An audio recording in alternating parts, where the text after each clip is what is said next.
The Family Handyman 11% series turns the spotlight on the 11% of women currently working in the trades.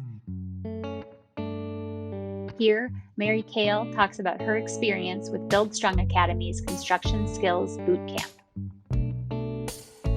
And as I was doing a search, I came across this Build Strong Academy in Denver that had classes, and it was called a Construction Skills Boot Camp. And that's their baseline class. They have other classes that you can go on to, like carpentry or concrete, etc.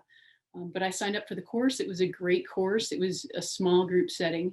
I believe there were only about 12 students in my class, and about half were women, which is pretty exciting. I thought that was pretty cool. It was a wide range of students between, super young kids just right out of high school to some older adults like myself. It was a big mix of guys and gals.